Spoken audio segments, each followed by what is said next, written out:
Subscribe now and press the bell icon. Never miss an update. प्रश्नावली 1.2 प्रश्न क्रमांक 1 नीचे दिए गए कथन सत्य हैं या असत्य हैं?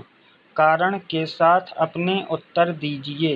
प्रत्येक अपरिमेय संख्या एक वास्तविक संख्या होती है। वास्तविक संख्याओं को समझने से पहले हमें परिमेय और अपरिमेय संख्याओं को समझना होगा, क्योंकि परिमेय और अपरिमेय संख्याओं का मिश्रण ही वास्तविक संख्याएं कहलाता है। परिमेय संख्याएं वे संख्याएं कहलाती हैं जिन्हें p/q के रूप में लिखा जा सके, और अपरिमेय संख्याएं वे संख्याएं कहलाती हैं जो करणी के रूप में हो या जिन पर रूट लगा हुआ हो और वह रूट खत्म ना हो। और इन परिमेय और अपरिमेय संख्याओं का मिश्रण या सम्मिलित समूह ही वास्तविक संख्याएं कहलाता है। तो वास्तविक संख्या की हम परिभाषा दे सकते हैं कि परिमेय एवं अपरिमेय संख्याओं का मिश्रित समूह वास्तविक संख्याएं कहलाता है। यह कथन सत्य है, क्योंकि सभी अपरिमेय संख्याएं वास्तविक संख्याएं होती हैं। सभी परिमेय और सभी अपरिमेय संख्याओं का समूह ही वास्तविक संख्याएं कहलाता है। तो यह कथन सत्य है, क्योंकि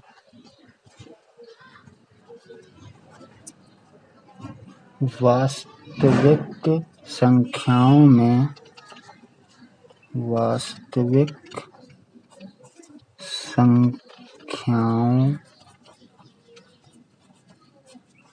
में अपरिमेय संख्याएं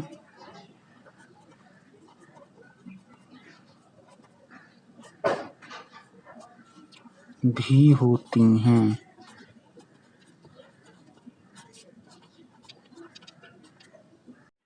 प्रश्न क्रमांक 1 का दूसरा पॉइंट है, संख्या रेखा का प्रत्येक बिंदु रूट m के रूप का होता है, जहां m एक प्राकृत संख्या है। असत्य, क्योंकि पूर्व कक्षाओं में हम पढ़ चुके हैं कि संख्या रेखा कुछ इस प्रकार से होती है। संख्या रेखा पर बीच में शून्य और दाईं ओर धनात्मक संख्याएं तथा शून्य से बाईं ओर ऋणात्मक संख्याएं होती हैं। दाईं तरफ संख्या रेखा अनंत तक जाती है और बाईं तरफ भी संख्या रेखा अनंत तक जाती है। प्रत्येक बिंदु पर एक वर्गमूल संख्या प्राप्त हो, यह संभव नहीं है। संख्या रेखा पर ऋणात्मक एवं धनात्मक संख्याएं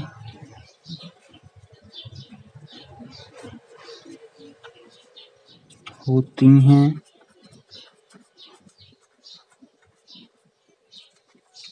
परंतु प्रत्येक बिंदु पर एक वर्गमूल संख्या हो, यह संभव नहीं। प्रश्न क्रमांक 1.3 प्रत्येक वास्तविक संख्या एक अपरिमेय संख्या होती है। असत्य,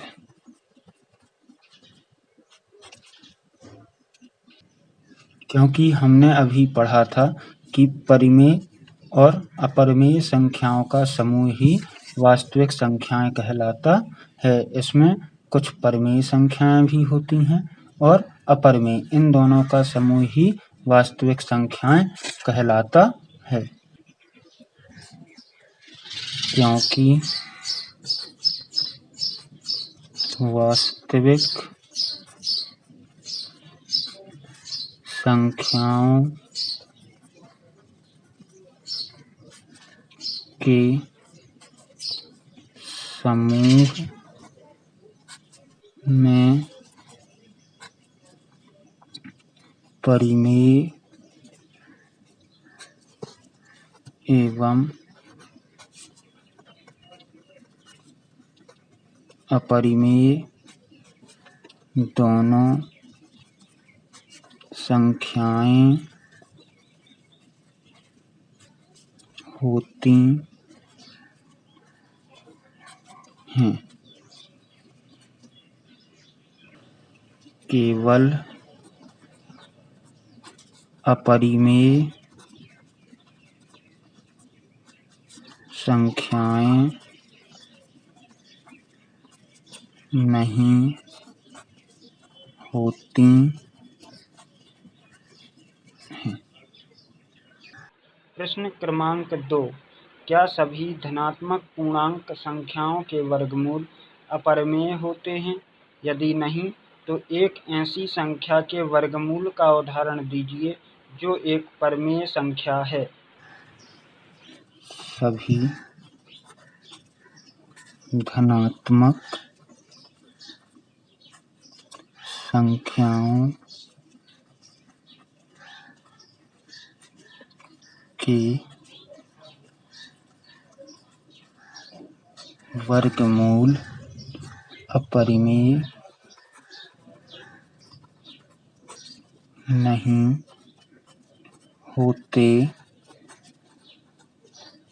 हैं।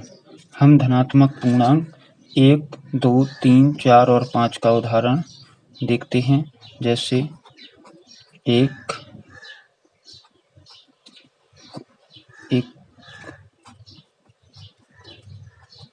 प्राप्त होगा जो कि हमारा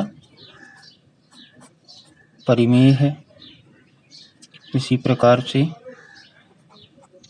2 लेते हैं, 2 हमारा अपरिमेय है। 3 भी हमारा अपरिमेय है।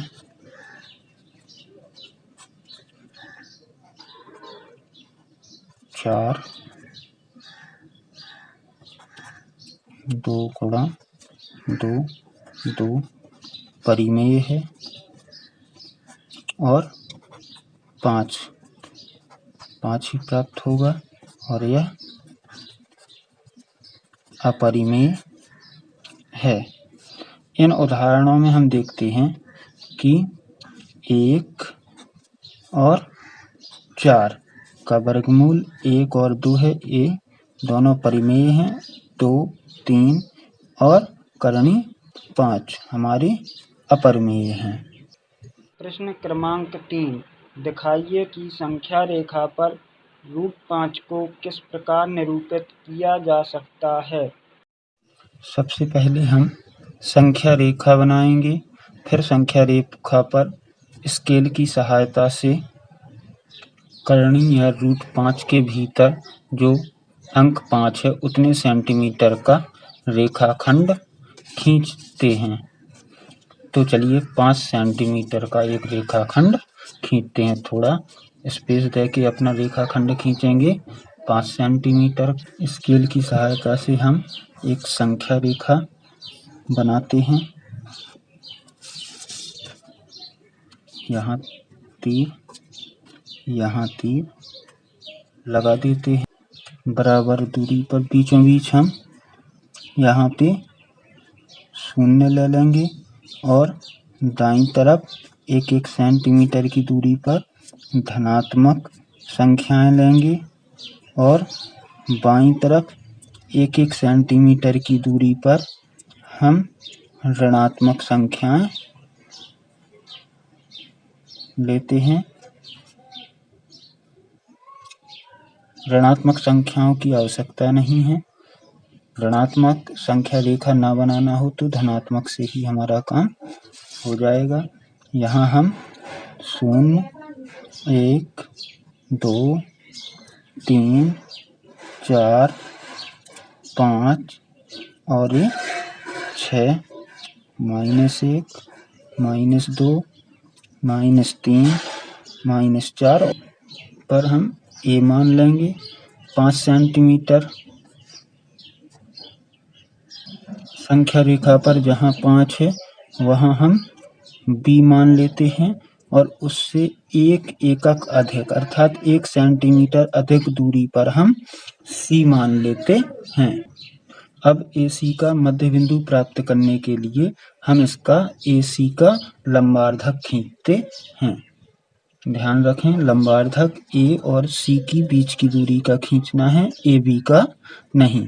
प्रकार की सहायता से हम AC का लंबार्धक खींचते हैं। लंबार्धक खींचने के लिए हम आधे से अधिक नाप का प्रकार खोल लेते हैं। एक ऊपर चाप लगा देते हैं, एक नीचे चाप लगा देते हैं।